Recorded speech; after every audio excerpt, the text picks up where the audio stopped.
Hello YouTube, today I'm going to be testing Frost Dragons with Bonepicker. Today's guide will be geared towards high level players, but for the lower levels, it'll work, but just slower.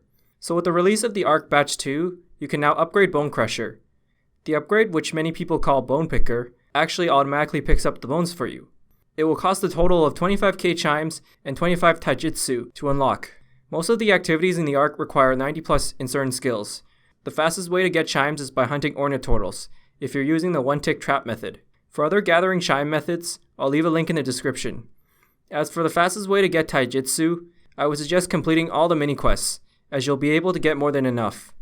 If you spent them on other upgrades, the other alternative would be to explore medium-sized uncharted isles, which cost chimes though.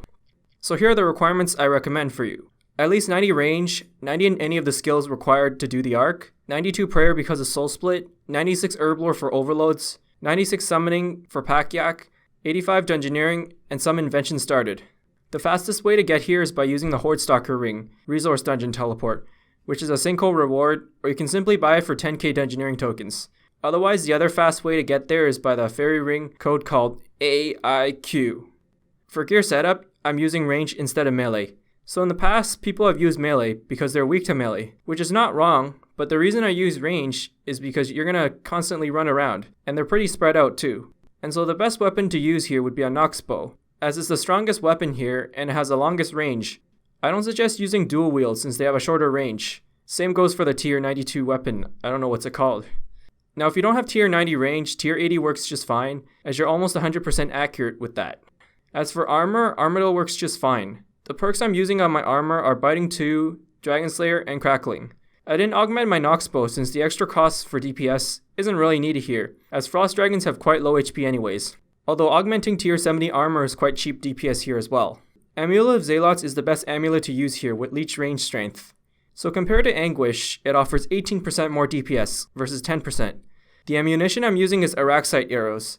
Some people use Dragonbane arrows or bolts for ranging, but you don't need it here since I'm 100% accurate here. You also don't need another pocket slot, so I use Holy Wrench since it slows down the prayer drain rates. The aura I'm using here is Vampirism, but it's optional. For my inventory setup, I brought Holy Overloads, which are basically overloads combined with prayer renewals. Super anti-fires, well, self-explanatory basically. I'm not sure how many prayer potions to bring, but I think 20 or so should be fine for an hour. Spring Cleaner as usual just cleans the rune drops. The Winter Storage Scrolls are mainly used for banking the bones. Magic Notepaper is used for noting the bones when your pack yak's energy is too low. You don't need aggression potions or weapon poison, as they're pretty spread out. Food isn't really needed here either, as these things don't hit hard, and you can pretty much soul split back most of the damage you take anyways. That's why I brought an Enhanced Excalibur just in case. Charming Imp is my tool belt, Bonecrusher as well. So in order to unlock this, you need to buy it from any Slayer Master for 500 Slayer points, and they'll let you tool belt it. The familiar I'm using is a pack yak. Although people use legendary pet scavenge because it picks up the drops for you, it's actually not really needed since the other drops just aren't worth that much, and they pretty much clog your inventory too. Winter Storage can really save you a lot of magic notepapers, which unfortunately legendary pets do not actually retain the effect. Although Steel Titan might actually help speed up your kills, I wouldn't really advise it as their HP is quite low anyways. Alright, so here's the strategy. So the prayer I'm using is Leech Range Strength, and I also use Soul Split occasionally, actually most of the time. As I said before, using Leech Curses with Amulet of Zealots actually out DPS's Anguish, since I never splash. For basic abilities, just follow my action bar for Revolution. So the main strategy here is just keep running around back to the north and south side, and then just keep spamming Threshold abilities, just to 1 or 2 shot them. Don't worry about the other drops on the ground, as they're not really worth picking up. Another cool thing about Bonepicker is, even if your inventory is full, it'll still pick up the bones for you, but just drop right underneath your character. Now for those who haven't done Frost Dragons in a long time, they'll rarely attempt to reflect damage back to you. In order for that to happen, it will have to show a shiny blue orb orbiting around itself, and when that happens, 80% of your damage you do gets reflected back. I have tested it a few times, and it only seems to happen like 3 times at most every hour. So if you're late canceling the attack, you'll definitely notice that you're getting hit by a lot of typeless damage. To sum it up, just pretty much run around and then use Winter Storage as often as possible. But if you run out of special move points, just use Magic Notepaper on the rest. So an update earlier this year, like I think after Invention, allowed you to click the Magic Notepaper first, then click the bones, which is quite awesome, because that way you won't accidentally bury your bones as often. So when your trip is almost done, just use your pack yak to store the rest of the bones. So in this hour of this video, I killed 500 frost dragons for a total of 540k range XP per hour.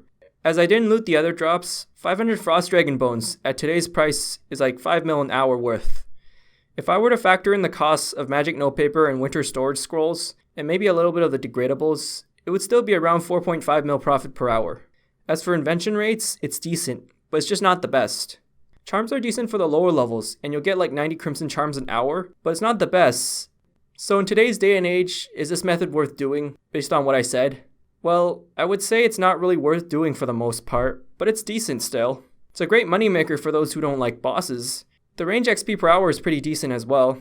However, the issue is, I had to go to World 48 to test this, since it's going to be hard to compete for an empty spot against other players or bots. I'm not sure how popular it is compared to before, but it still draws a small crowd anyways. You also can't obtain this from Slayer tasks either. So probably the last question and the most frequently asked, will there be any economical issues because I revealed this method? In a sense, yes, because more people might do this method, but Frost Dragon bones are always going to be worth around 10k, because it's the best XP per bone, well, only beaten by Rune Dragon or Searing Ashes, I think.